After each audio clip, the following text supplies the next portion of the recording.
Very beautiful Saturday, inshallah ta'ala. I'm not going to bore you with a lot of details. We're going to get right into it because we have a lot to discuss on the show today, subhanAllah. Right, and I'm being joined by an honorable guest. He is Mr. MUSILIUDEEN ABDULGAFFAR, FCA. He's the managing partner at Ghaffari Musliu and Co. It's a firm of chartered accountants, tax and forensic consultants, and you would understand why he is the best man for this job today. Um, Sir, Salaam alaikum. Salaam alaikum, sir. Wa alaikum salam wa rahmatullahi wa barakatuh. Naam, alhamdulillah. It's so good to have you join us at such a short notice. Jazakumullah khairan for honoring our invite. Um, you're welcome, sir. So, just a quick background to what we're going to be discussing today. Some of you might have known about a company called FarmFort. FarmFort is an agripreneur company. They are into they're a crowdfunding platform, agro partnership. So basically, you don't have to be a physical farmer to own a farmland or to be a farmer. So you can be an e-farmer. That's what they try to do with the platform. And so they crowdfund to supposedly put your money to work on farmland, right? So incidentally, the Investment and Securities Tribunal sitting in Abuja has ruled that the operations of agro partnerships and agri-tech crowdfunding platform are illegal in Nigeria. The court also ordered that the bank accounts of this agro partnership, their name, FarmFort, Osazua Osai, and Osaiwese Uyi, all their accounts be frozen because it was used for unlawful capital market operations. Now, that's the background. So basically, what FarmFort did was take money from unsuspecting investors, promising them beautiful investment returns, and then the rest is history. And these guys went away with the money. So this unfolded in the early, last year. It was a last year story, but we've touched on it last year. We're only bringing it back to go more in depth because there's been more cases of the MMM-like investments hitting us left, right, center. And so that's what we want to do on the show is try to see who's at fault, the investor, the authorities, what leads you into such investment. And so just to set the tone for our conversation, it's going to be a very chit-chatty one, inshallah ta'ala. I'm not putting my guest on the spot. He did not send you a message to go and dump your money somewhere that you don't trust. So we're just going to basically start off with investments generally, what prompts people to invest their monies, what kind of investments should anyone be exploring, and basically things to look out for. We hope that by the end of our time together today, you'll pick a few points that will guide you in the future. Of course, you'll then need to consult us to be your investment advisors, right? So, Brother Musliu, let me go this way. Let me ask you first things first. What are the key ingredients an average random person should bear in mind when they decide, I have some change to invest, I want to put this money away somewhere? What are those most basic things to look out for? Okay, thank you very much, Sister AMINAT, and I thank our audience for being part of this call today. I pray that we get the maximum benefit therein. I mean, Straight to your question. When you are talking of investment, there are some basic principle or basic understanding that everybody must have. yes. And when you have that basic understanding, then it's going to be easier for you to manage whatever area that you are. Yes, sir. Majorly, the objective of investment is basically to prepare you or secure your future. That is main objective. Yes. Securing your future. Indeed. Saving for the rainy days. Yes, to save for the rainy days. Because especially when at the current period, you are able to have something like excess or something that is extra to you, then you need to keep it and save it. So that is, you want to secure your future so that you are not going to be in trouble when the time actually comes. That is the main objective. Right. However, to do that, you need to have some basic understanding of what investments it actually is, and your life, the stage of life that you are, will determine what type of investment or which area of investment you want. For somebody that is young, you don't need, because for investment there are three basic Categories. types. Yes. We have the short-term investment, we have medium-term investment, and we the have long-term long-term. investment. Your stage of life will depend on which of these are you going to involve in. If you are young, if you are middle age, if you are retiring. So because each one of them will give you the type of the resources that you want.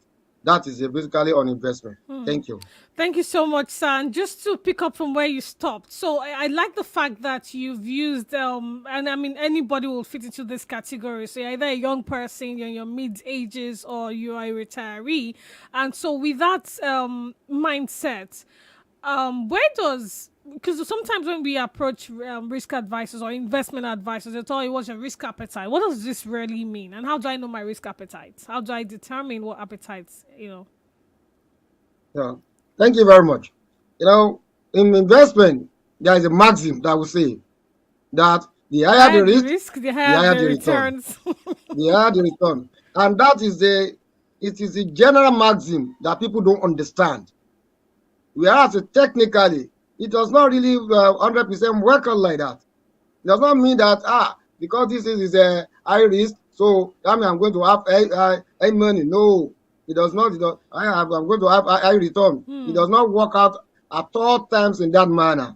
You might an investment system might have a lower risk, and you might have a high return.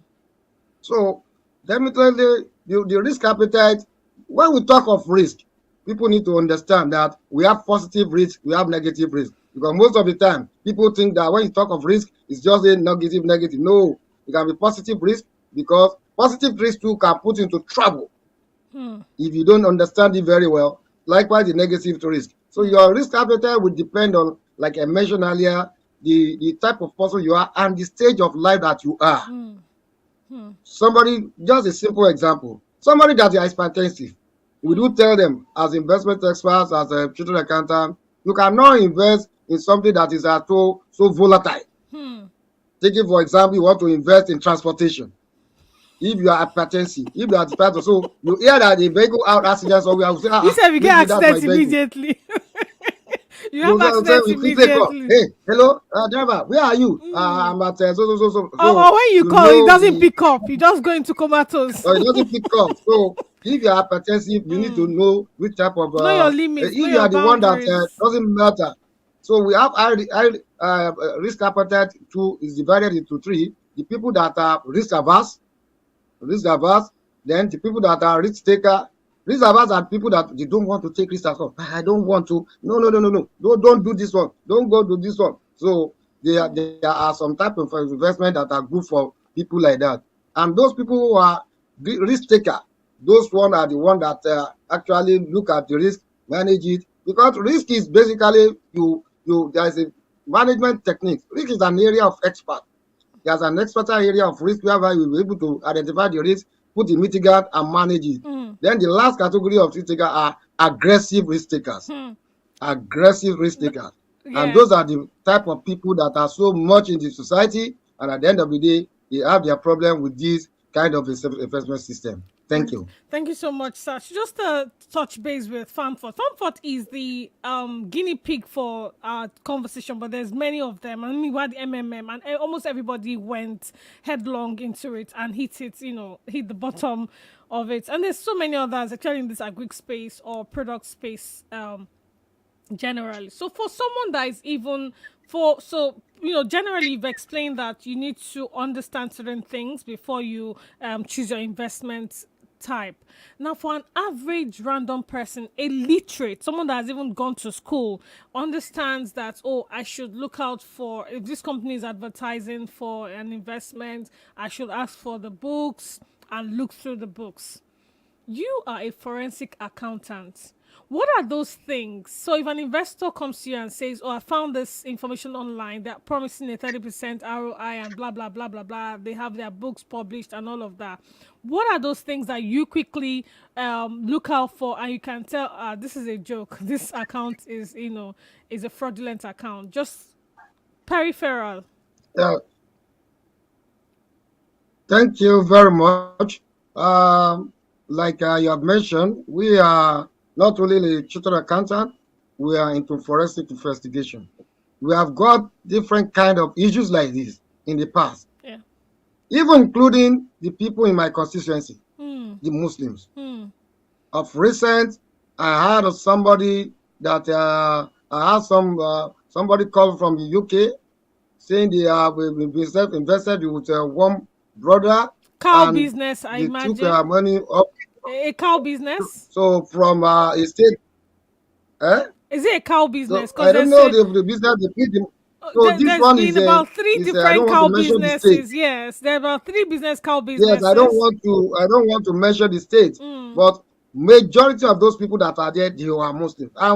Because I'm into investment as well. Yeah, I have organization that run Islamic finance system. yeah. I just ask them some basic question. Allah, I'm sorry. I said you. Some of them are PhD holders, but it doesn't mean that you have you are investment savvy. So the first thing that you need to know, you need to find out, is without the genuineness of the organization. Lift The the genuineness of the veil, lift the organization. veil and see the Like people this, behind the organization. this is the veil that are behind it. You don't know. People will go to CSE, do any, and you cannot blame some of these regulatory authorities in Nigeria, but we can blame them because they don't do enough. Due diligence. They don't More go the extra importantly, mile.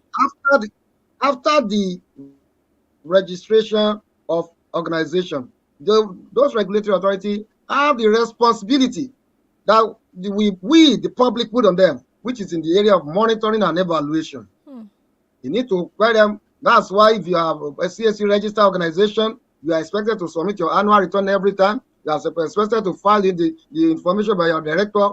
People of significant interest, you are expected to file with the CSE. So you want to check about organization, you want to invest, maybe if you are talking of 5,000, 10,000, maybe 50,000, you might say you don't need to do that. When we want to invest 1 million, 2 million, 3 million, 10 million, you must be able to know what is this company, who are the people behind it, what is their pedigree, what have they done before. They have never done agric or something before, and they are telling you though they are going to build the agriculture and the castle. They are going to build silo in the cloud. They are going, and you fall for it. That's the first thing. The second is that the environment, the area, the industry that they are promoting. You need to know the understanding of the industry. I read the background of what you sent to me. Somebody is telling you in agric industry in this Nigeria today is going to have 46%. We are going to have 30%. But it is ROI, not possible. How are they going to do it's it? not an investment. How is this possible? Go and look at all multinationals in Nigeria. How many of them declared a profit of 20%, 30%? Even overseas, it is not possible. And that's where there's some issue that I felt that people are having issue with have to come in. You need to know what we call those are the things that you need to understand. You need to watch your goal. What is your goal? What is your objective? You need to definitely know that this business is transparent. It's transparent enough in a way that you can get it done. Likewise, you need to make sure that there's justice. Somebody want to give you 46%, and you are thinking that it's going to get up. No, come on, it's not possible. Then you need to know that you need to watch your greediness. I was going to ask you, is greed? We are all greedy, but you must watch it. You must watch it. Without watching your greediness, definitely it's going to put you into trouble. So these are the basic things that you need to look at as an ordinary person. But more importantly, when you are investing big fund, please be professional about it. consult professionals. Hmm. Consult professionals. The money you are going to pay to professional is lesser than what you are going to lose Indeed. when issues are coming. Indeed. The document that I read, you said they register with SEC. Yes. But when you go to SEC, what did they register as? Hmm. They register that maybe just ordinary fund collector. Yes. To register with that, there are almost 12 type of registration you can do with SEC. Hmm.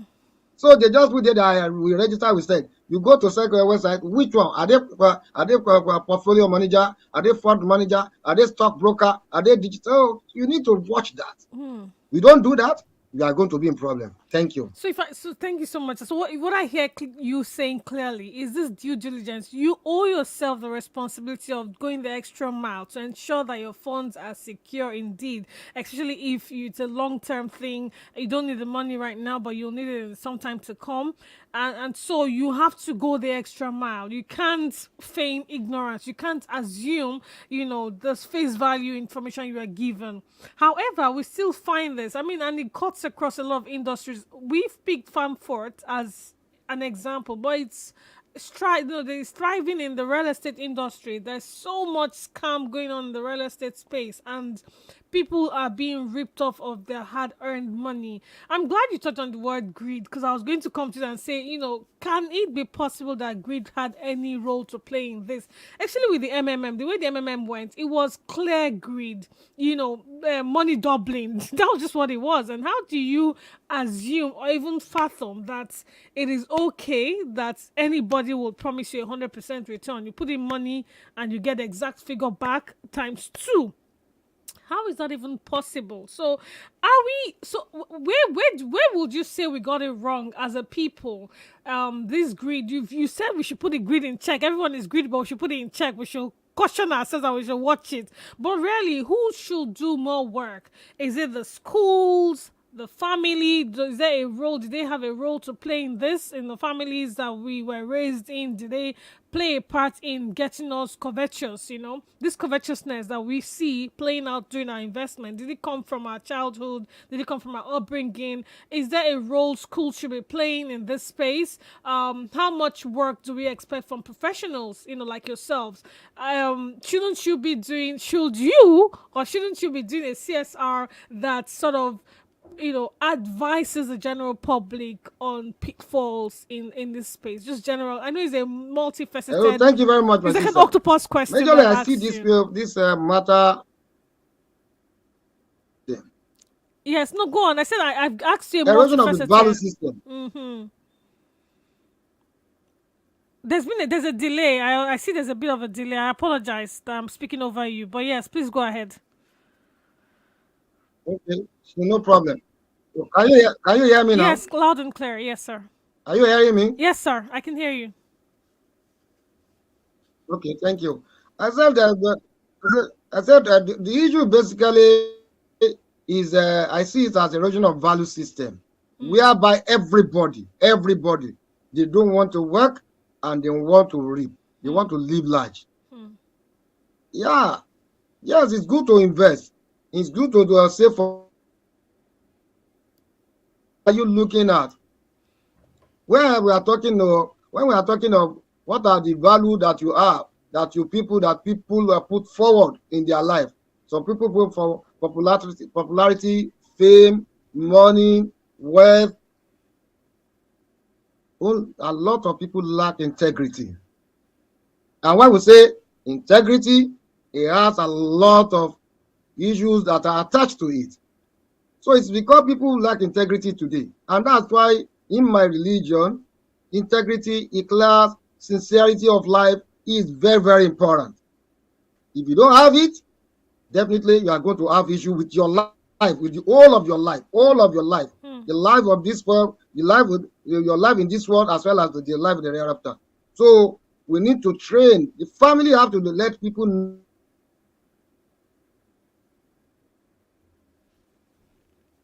Although, unfortunately, in this country, hard work doesn't pay. But we cannot overlook it. You continue to do it until you have the result. Don't always negotiate, and don't say there is shortcuts to everything. When people don't feel believe that they are shortcut to everything, definitely they are going to have issues. So the school, the family, as well as the environment. Then lastly, the environment, our society needs to stop worshiping money. I refer it as money, worshiping of money, not wealth. If anybody comes out now and is living large, is giving them money, they don't want to know where that money actually comes from. So the society have to watch it. Even in the religious environment, except few. It is only those that have money, they will take the front row. And people that have integrity, people that have values, they don't even recognize them. So until we are able to work on those things, I think we are going to stop losing billions of dollars to all these schemes. Thank you. Yes, sir. There's the question I asked you that I know you haven't touched on. Perhaps you missed that out. So I asked, what is the role of organizations like yourself, you, the professional bodies, the professional entities? You are a private-owned business, for example. Is there a CSR that you can do or you should be doing, and the likes of you? I'm not putting the blame on you now, but should there be some sort of a CSR where you train the public on things to look out for? So we're not leaving it just to the schools, we're not leaving it to the families, because for those families that lack integrity, for example, they've churned out these kids into society, we are having to deal with them. Shouldn't we take more active roles in this space? Okay, thank you very much. With all self-confidence, I am a member, a fellow of the Institute of Chartered Accountant, and a fellow of Institute of Islamic Finance Professional. At our end, we are trying our best to make sure that we give people enough information. But one of the major problems we have with this society is that nobody wants to listen to the honest truth. Even when you organize some of these programs, how many people will attend? And one of the values of our own firm is that we serve small and medium-sized organizations with minimum fee. At times we do some of these are free, but how many people consult professional whenever they want to do anything? They will not. They will just go ahead. I saw something online, especially this day of social media. So I expect the organization, especially professional organization, I can tell you, Institute of Chartered Accountant of Nigeria, that I'm a member, if you can report any member, I've served as a member of investigation panel.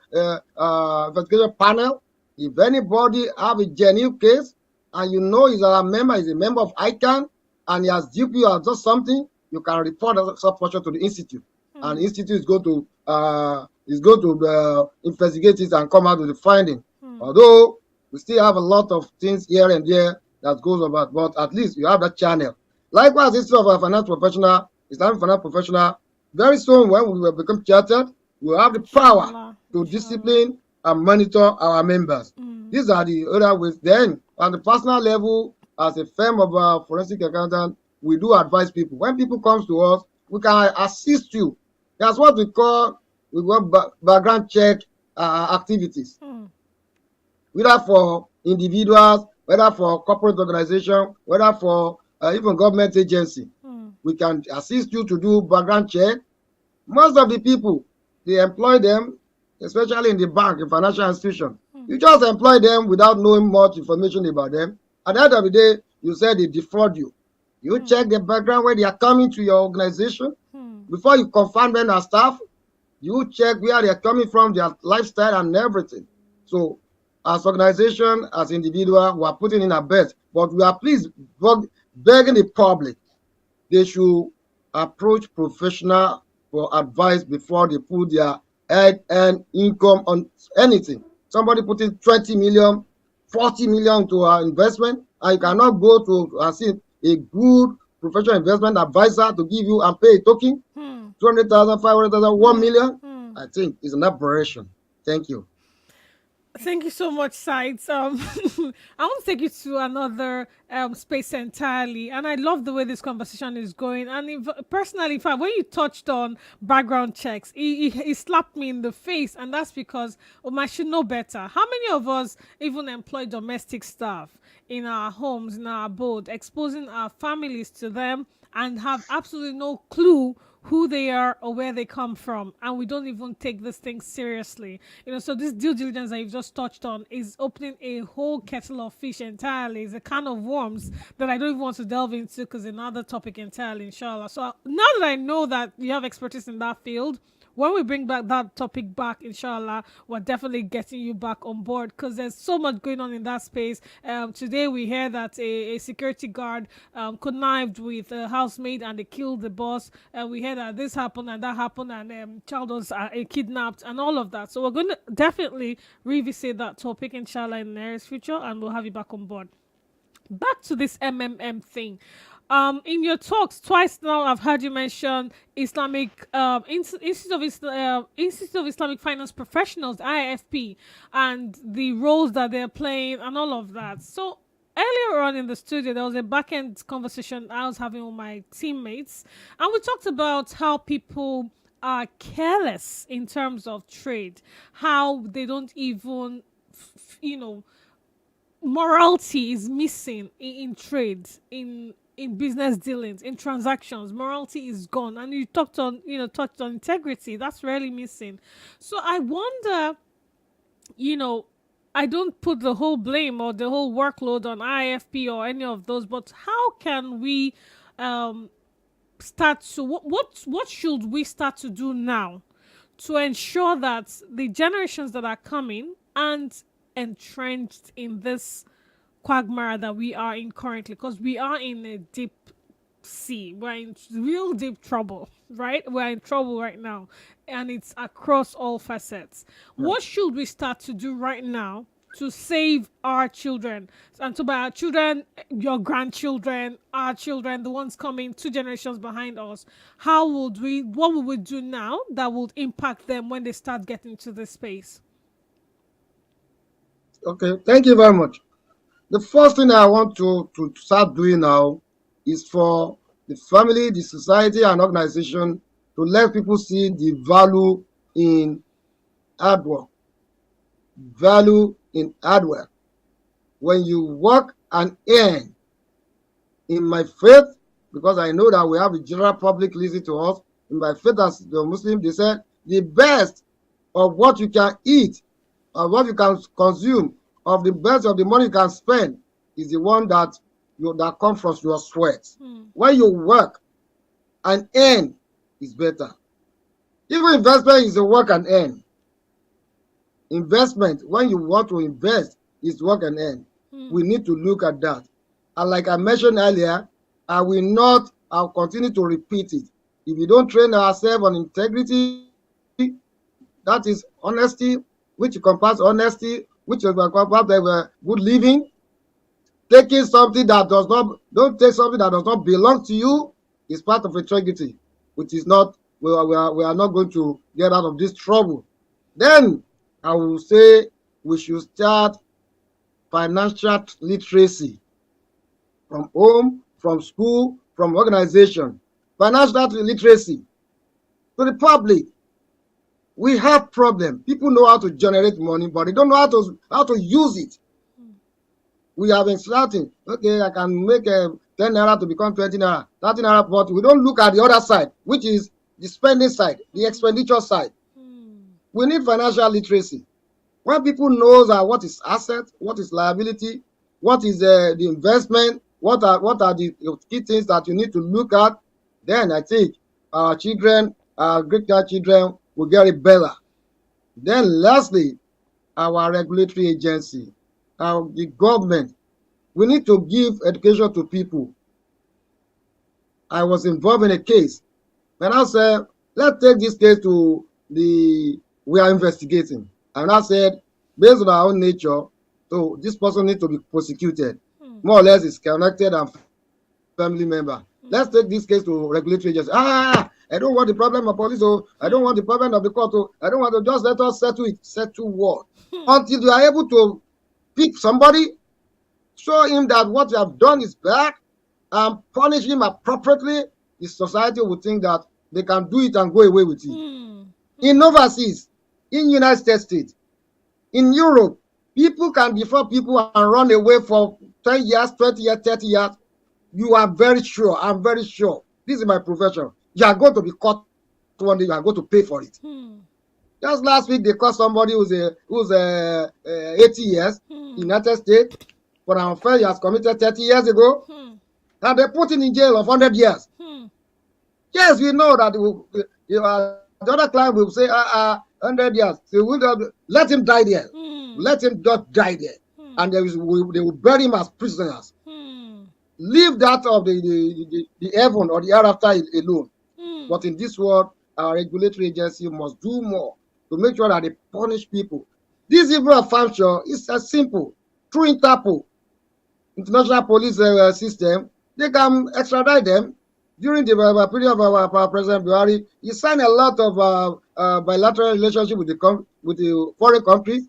They need to get those people that are involved in it.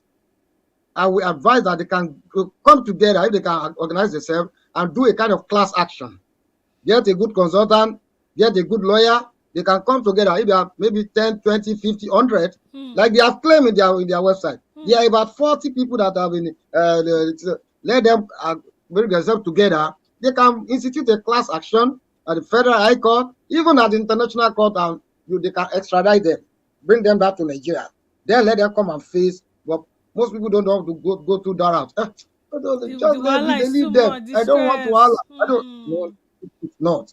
Thank you very much.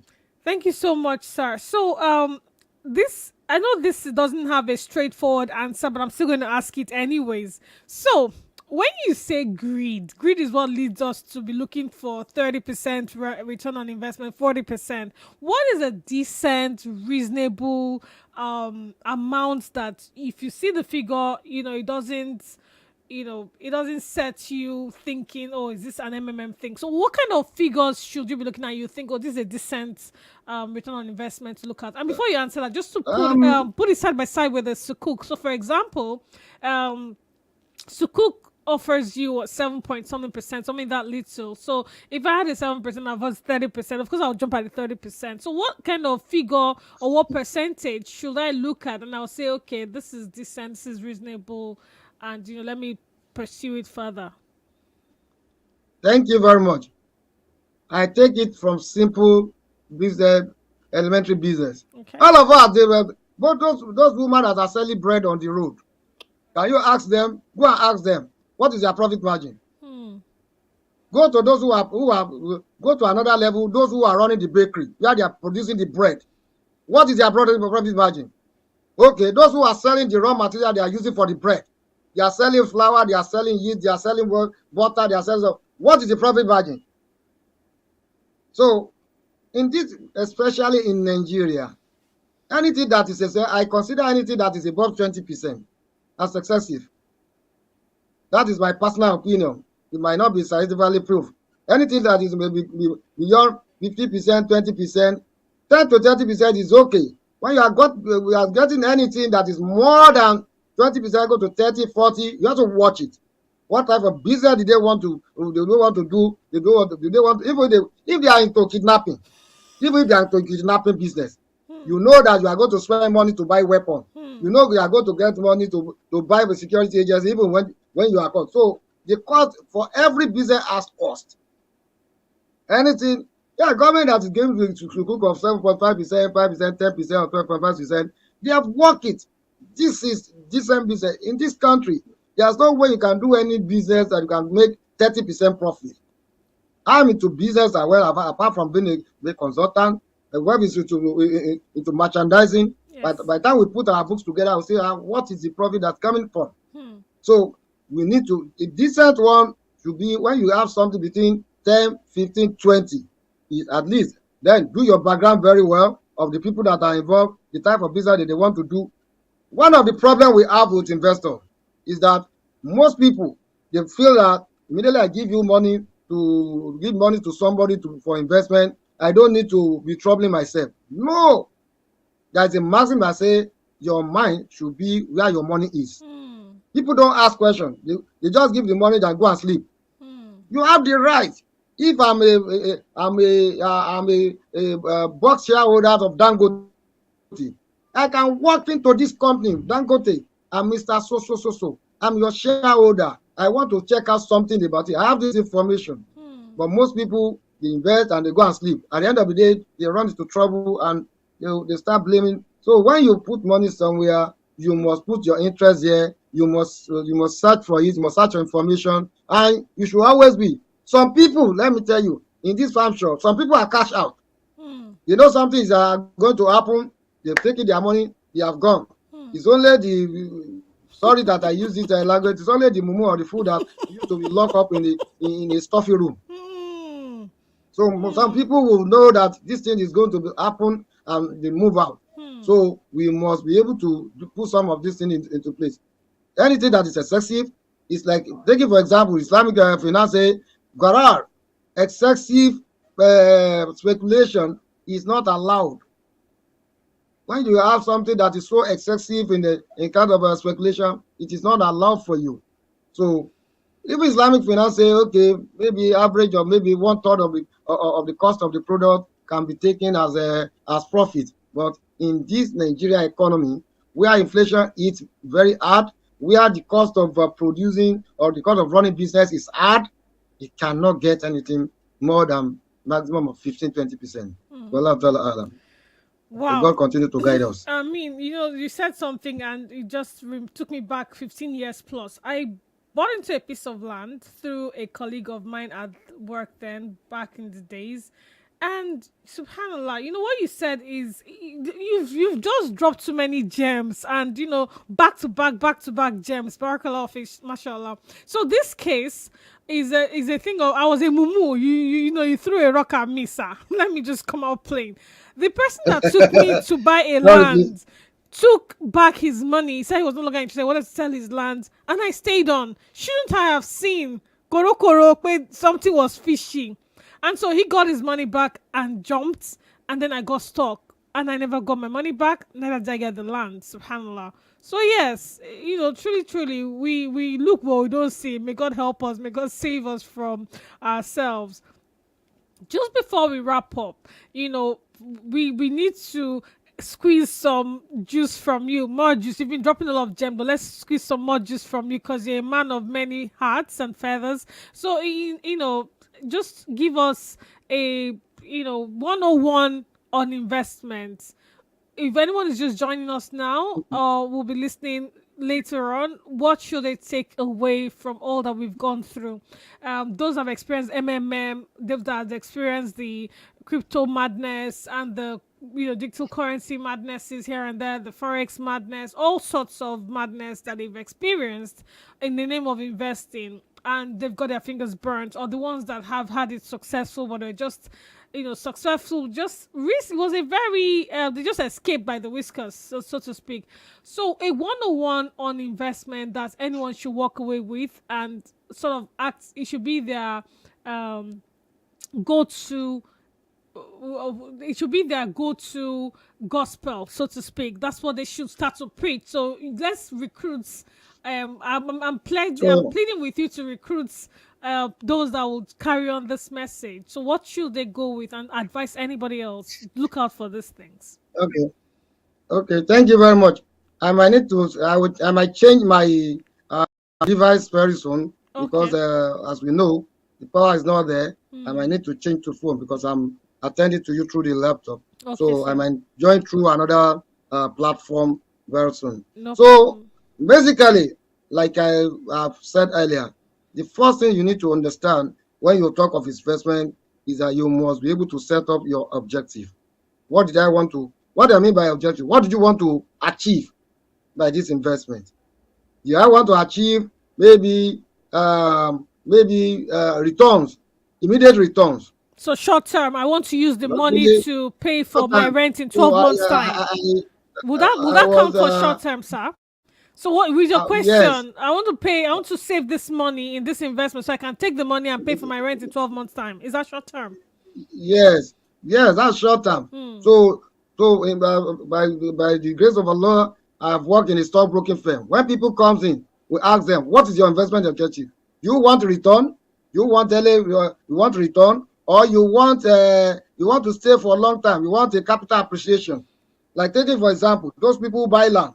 You can go and buy land in the bush. By the time government start putting a lot of this thing there, you will see that you can easily with the plant the land has already appreciated, and you can now sell it at a better amount. But you cannot buy land in the bush and say I want to sell it maybe 6 months, 1 year. Hmm. Number one, enforcement objective. Number two, what you need is to know where are you investing? Where there are a lot of industry, there are a lot of private fund. By the grace of Allah, we have a land fund that are available now in this country, and we have just ordinary fund. So therefore, it is necessary for you to get it to look at where are you investing. That is the problem. Most people, they go and invest in something that they know that's going to give them trouble. Number three, who are you dealing with, which is important. Who are the people, like you have mentioned earlier, living the veil of incorporation? Who are the people behind this thing? Who are they? Though they have deceived us, like I mentioned, some of them you will say they are even Muslim. They will collect people's money, and I'm just that way. Almost 10 years ago, I was involved in a case whereby somebody was given money to be selling fish feed, and he made so much money, billions of naira. Before you know, it diverted to forex, and everybody lost money. I know a single person, a single family, they lost 500 million naira, 500 million. So who are the people that you are dealing with? You have the pedigree, can you vote for them, can you do this and that? Then, more importantly, what is the return they are offering? What is the return? If you read the story of most people that are mentioned in that, you will see that some of them see it coming. They saw it coming and they really enter into it. Then lastly, manage your greed, manage your risk, and it's going to be better for us. Thank you very much. Thank you so much, sir. If you need to make a switch, we'll take a very quick break, and then when we come back, we'll just do a summary, and we'll be out of here. So just take a quick break. Enjoy this nasheed from us. We'll see you soon, inshallah. No problem, please. Thank you. سلام عليك يا رسول سلام عليك يا حبيب سلام عليك صلوات الله عليك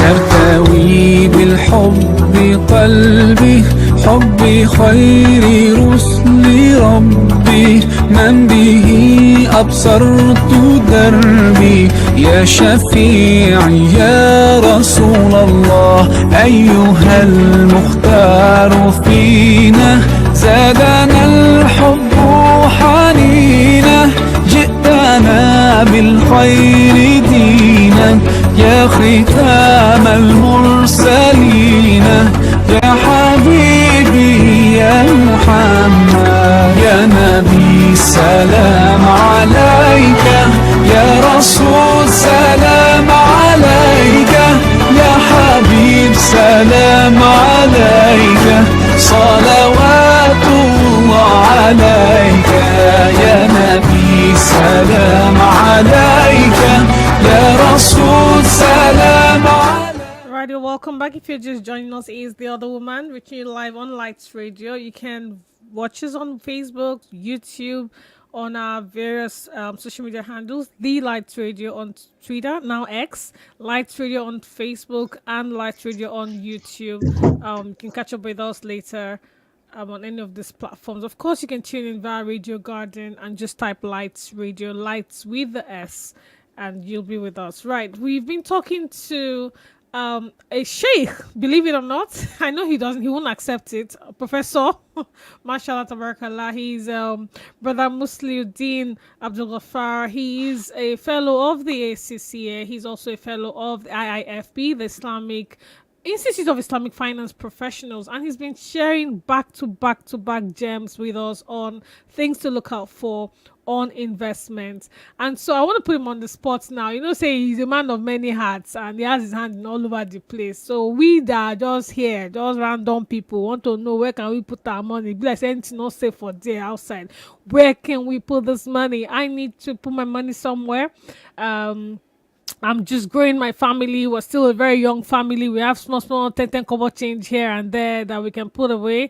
We need to, 30 days makes one pay. It's not working out for us again. Father and mother joining money is not working out anymore. So, we need to start squeezing ourselves extra and putting it away. And we don't want to lose this money. Can you help us? Share with us some quick bits. And we have just about 2-3 minutes left. Just share with us where can we put our money and we'll be safe, inshallah.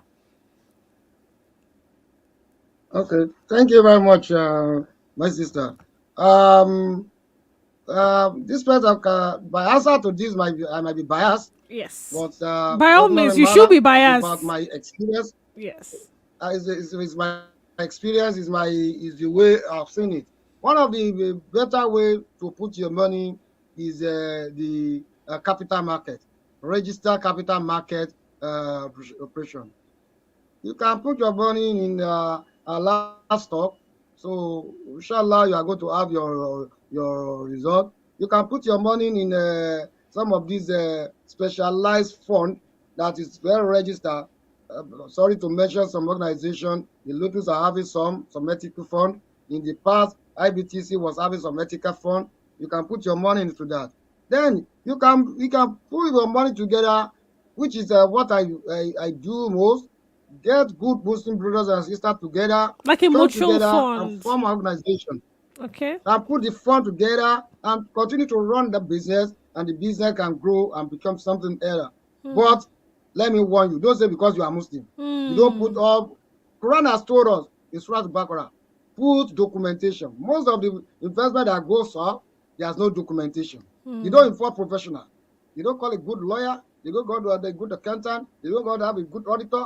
How can the business run for a year? You don't have audited report, and you found that you are still doing the business is okay. In my profession, whatever is not inspected is not expected. You put anything and you don't inspect it, forget. We are all human beings. So you can pull yourself together, invest that business, because the way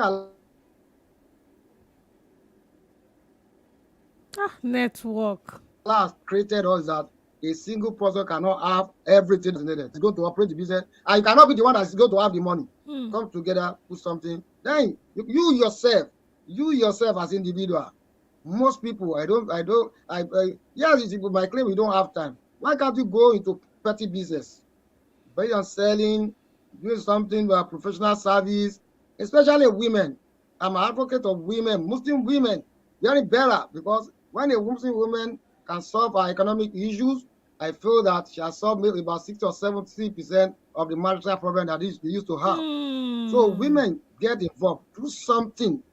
And I know I have a lot of my senior in Islamic finance space that are like Elijah Falila, Tony and co, that they can come together with something for us.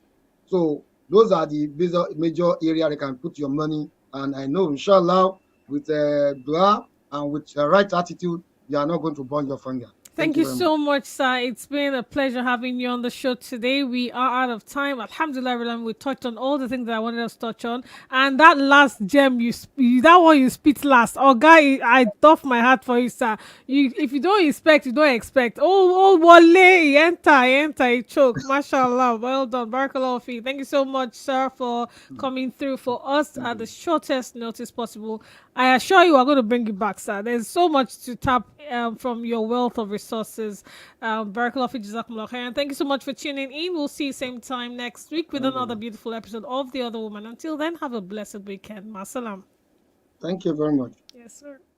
And I agree with